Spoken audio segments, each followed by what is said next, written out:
Hey Hofstra fans, welcome inside the WB Mason Coaches Report. Carrie Shiver and head coach of the Hofstra women's basketball team, Krista Kilburn-Steveskey, with me today.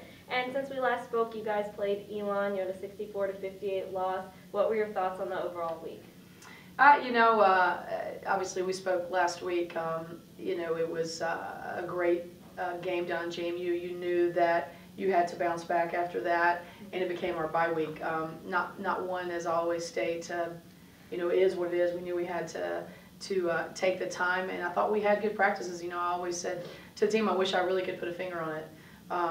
The disappointment that is so strong for me was how proud I am of this team and how I wanted that signature win for them after the JMU game, because that's what we are. So, you can see that we need more growing up to do, to really understand what it takes to be a premier program. But we're definitely in the right in the right pattern, on the right, stages. Because again, like it was a bye week, we haven't had it. Who gets a bye week at the end of the season when we're going to turn right around after we play Wilmington and have another, 7 days more than that off. So, but like I said, practice, we tried to keep it as fresh as possible. Tried to, scrimmage and have a full game, and we were just really flat. But I would be remiss if I didn't talk about how gusty our comeback was though in the second half, and I think that. That just says a lot about the team. We shouldn't have been in that position to begin with, but, to be able to fight back and to be at the 2:55 mark with a steal by Asia, that got taken away from us with a chance to tie the game, and that would have changed the complexity, even no matter what happened in the first half. I'm just really proud of that group. And we'll get into that second half comeback a little bit later on, but first, just, a tough matchup against Elon. It was a very physical game. Yeah. What do you say to the team after a loss like that? Well, we have to turn right around. So the time of year that we are right now, we can't let anything put a dent in what we're doing. You don't, again, that's why I probably stated to you that you don't, agree with it or don't want them to not understand, how important it is to have a bounce back, win with that. But you can't dwell on it at this point, because we're riding on all cylinders. We've got to get everybody ready to take care of business on Wednesday and then get ourselves healthy, heading into the tournament. So, I just kind of kept it like that. Talked a lot in yesterday's practice, though, about where we're heading and what we're trying to do as a program, and what our mindset has to be and our mentality has to be for this program. It's this generation. It's okay to have other things that you do to keep ourselves happy for the season, other focuses, but your number one focus is playing basketball here in college and really learning how to have a signature win to develop our program even one step further. So that was a lot of things that I talked about yesterday. And just looking back, just on Elon, the first half there, what were they doing defensively to you guys that you were able to change in the second half to start that? Well, we knew, that's the thing, our two major points that you have to state right now today is that we didn't underestimate them and we didn't think we were going to walk in the gym and win. So that was none of the arrogance that my program and my players have. That wasn't any of the feelings if you came to practice all week. You knew Elon was going to fight hard. We had just, it was fresh in our mind. We just played them. Not too long ago, and it was an extremely physical battle down there, and it was really physical in the post. I think the guards were more physical a little bit this time to us, and a couple of their guards played better than they played at their place, first time facing somebody. But we knew what the game was going to be like, and they shot, out of their mind in the first half, and credit to them. They had just lost to Drexel. Charlotte does a great job. She's a first-class program. Credit to them. They had a lot of stake on the line, because they're fighting for placement. They're fighting for placement and trying to secure that fourth spot. And so they had a lot on the line, so they knew that that was important for them to win that game. But we are as well. We knew what we were fighting for and where we want to be, and we wanted to have our 19th win to be able to get our 20th win. So but they were physical, and they play, and they did what they did down at Elon. They just hit their shots a little bit more. And then in that rally, we saw Kelly Loftus and Darius Falk. They had 13 points each during that stretch. Just what does it say to have a comeback like that for you guys coming down the stretch at this point? Like I said, no one felt like they were going to walk in this game, but we also felt like even with the deficit, that we weren't going to lose this game, and I think that was kind of what gave them the fire to go back in the second half.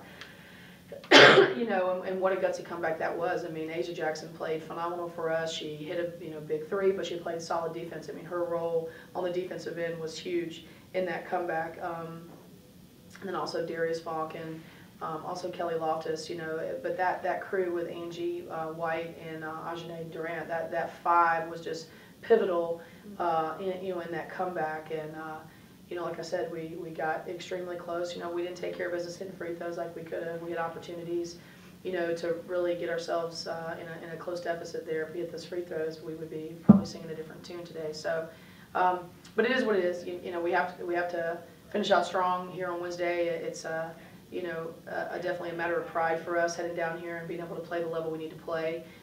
Get this win and then get ready for the tournament. And then also in that game, we'll just talk a little bit about some of the calls that happen, some of the officiating. When something like that happens and maybe something doesn't go your way, you get an unlucky break there. How do you teach that as a team to the team as a lesson and kind of move on from there? Well, it's happened so much for us this year, and I think that's the maturity of where our team was back in the overtime losses that we had at the beginning of the year, or other stepping stones playing ACC opponents and just having a tougher battle. I really think that turning point, which I told you before, even was at Elon, because that first half at Elon, it was just a slugfest, an absolute slugfest, very similar to the slugfest that you witnessed, live. I just think that kind of is a turning point. I mean, because go back to the Fordham game this year when we were crying about officiating at Fordham, and we were just crying about how we were playing, and we weren't mature enough at that point. So I think that's what probably one of the biggest growth of this team is what are you going to do? That it was many times I'll be talking to Crystal, this is what we're at, this is what we're dealing with right now.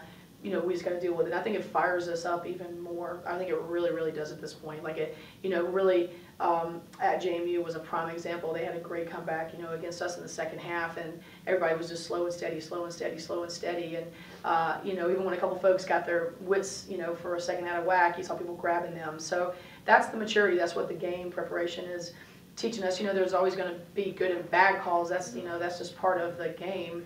Nobody always gets it right. I just like the folks that keep studying to get better, because that's what we do. I don't get every call right. I'm getting half the calls right. I mean that, this is what we are. We're we have enough ego to check it on the shelf and get better. And that's what I think it should always just be getting better. You're on this earth for a purpose here. You should just continue to get better. So can't keep saying that enough. And I think that we all have a right, whether it's coaches, whether it's players getting better, whether it's our organizations, the CAA getting better, and the officials getting better. So because you don't want the game to be by the whistle. I think that's what I always stand for, is like, let the players play it out, even if it is physically, even if it's this, because these are the kids that are, these are the amateurs out here who are trying to, win these games. So I think I'm proud of my team. They know that it's a part. They hear me give, speeches like this. It's a part of what our game is about, and these are the things that we have to deal with.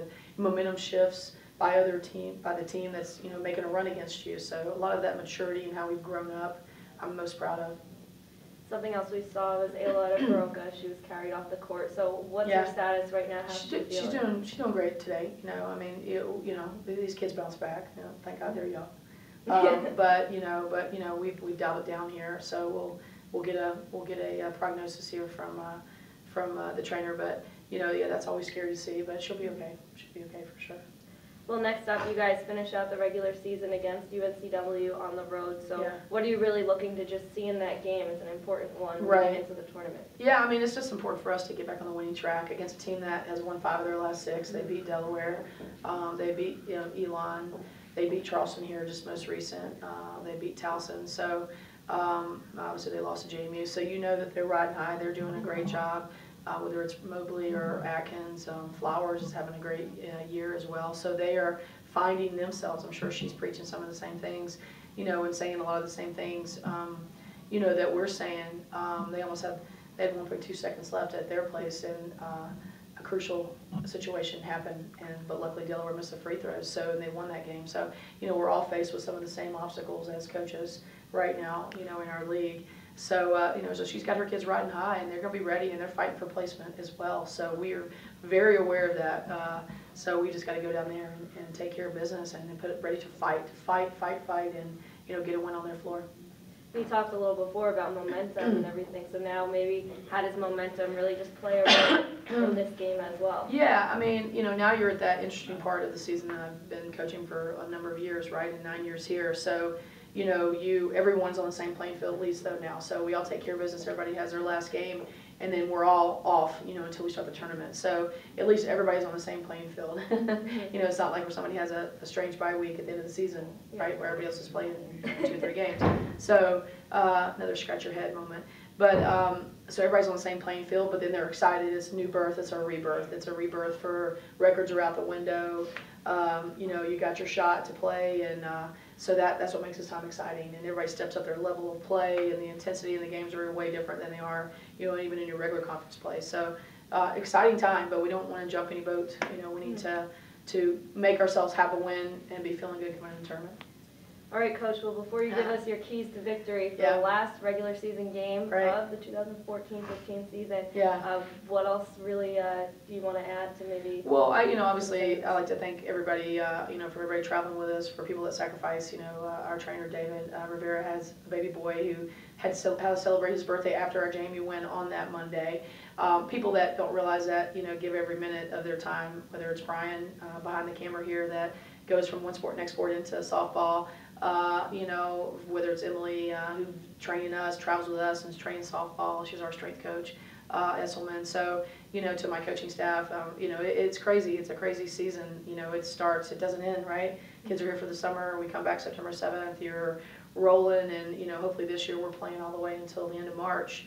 1st April will be great, but definitely, you know, all the way through, you know, sky's the limit, you know, with this crew being so young. So, you know, just a lot of thanks for everyone, you know, whether it's from Hofstra, from the administration, from everybody that's, you know, getting ready for our, you know, games, and the facilities crew, and, you know, there's so many pieces that people don't realize that are involved, you know, from radio yourself. So long travel between you guys, studies between doing the Islanders. So it's a really big organization when you really piece it out. So to make everything work, and to, you know, from your academic people like Rachel Peel that puts everybody, you know, to miss a class like we have to do today, and to come back till Thursday, and then next week, you know, we're missing class. So, and then our snow days haven't helped kids in their studies. So I keep warning my players all the time. I'm like, professors are going to crack down because they're going to flip out at some point when they start counting. They start counting how many days that we have missed because of snow. So, you know, all of these factors that come into a college athlete.